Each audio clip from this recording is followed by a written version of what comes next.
Studying for a test. How do you study for a test? And boy, what a great investment of time. You know, my typical class is not on, but my typical classes, I'll get 5 tests, and that's 80%. So each test is like 16% of the grade. That's a sizable chunk. So you better invest some decent time into studying for tests, because they really matter. All right, so I think the biggest mistake students make in studying for tests is not practicing everything.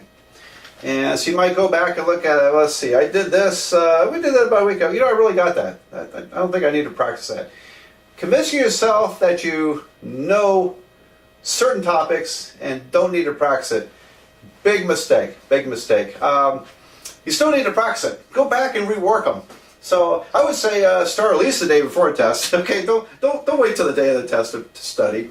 At least give it 1 or 2 or 3 days in advance to start working on studying for it, depending on how hard this is for you, how involved it is. And you really need to try to figure out what's going to be on the test. Okay, now a lot of us give it away. I always tell my students, okay, I think I'm going to have 10 problems. There'll be 2 from this section and 1 of each of these types, and there'll be 3 from this section, and these are the types to expect. So I like to tell students what to expect on a test. But it shouldn't be a big deal, because what I put on a test is what I've been emphasizing. It's what I've been collecting for homework. It's what I spend most of my time on. And we usually work that way, don't we? We put on tests what we think is important. And you can tell that from the class. So if your professor is unwilling to tell you what's on the test, they just say, well, it's over chapter 2. Then at least go back and study what you think he put the most effort into, the most time into. So you identify what's going to be on the test best you can, and make sure you go back and practice problems. Do several, at least several from each of those topics. And you might need more, but do at least several until you are confident you know how to solve it. And you see, it's so important to walk into a test confident, because when you're not confident, it throws your brain into a disarray and you can't think as clearly. You know, people get test anxiety. That's part of the reason. If you walk in confident, you're a lot less likely to have test anxiety. And so you want to be confident by knowing that you've tried every type of problem several times and you know how to work them. And boy, it's a great feeling. You can walk in ready for the challenge of a test. All right, so that's very important here. Now, don't know if you noticed, probably you have, tests are unlike how we learn math. Think about that. When you learn, suppose we're learning chapter 6 in some class. Okay, so they introduce a topic, and there's maybe 20 problems to practice. Great. And then there's another new topic. You learn that, and there's a bunch of practice. Learning each topic most of the time is not a big deal. Oh yeah, okay, that's easy. I can do those, and you should be practicing those. But after you learn about I don't know what, 10 or 12 or so many topics, then a test is scheduled, and guess what? It's all out of order. Okay, it could very well be all out of order, those problems, and now you're thrown on your own experience of what you've been trying to learn, by saying, well, okay, how do I work this problem?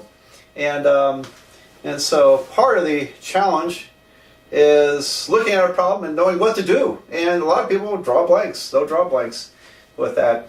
And part of this test anxiety adds to that as well, where it kind of addles your brain. All right, so how do we get around that? Because the tests are not normally in the order of which you learn it, and even worse, everything's thrown together. You know, if you could come in and take a test over one question or one topic, you'd probably have an A. But when it's all mixed together, now you've got a challenge. It's not like you've learned it. Now it's all put together. So that's a little bit of a tough one. But if you jump around a chapter, so suppose this is a chapter I'm testing on. I'll go here, work a problem. I'll go there, work a problem. I just keep jumping around. That's going to give you at least some experience at trying to recognize what to do, how to work a problem. And again, it's so important. Work as much as you have to in order to be able to work those problems without any errors. And that's your very best way for studying for a test. How long does it take to study for a test? I don't know. I used to, sometimes I'd spend hours. And I had one class, I had a whole album of Gioacchino Rossini overtures. I'd put it on, that would get me really pumped. And I would do some practice at the, and get ready for that test. I'd walk in just ready to go. And it worked for me. Anyway, so lots of practice. Set aside time for it. Plan ahead, because usually they give you about a week's notice of when a test is, or it might even be scheduled in the syllabus when the tests are. So plan for that. Make sure you reserve time, no matter what it takes. Make time, at least a couple hours to get ready for a test. And that's a good bet there.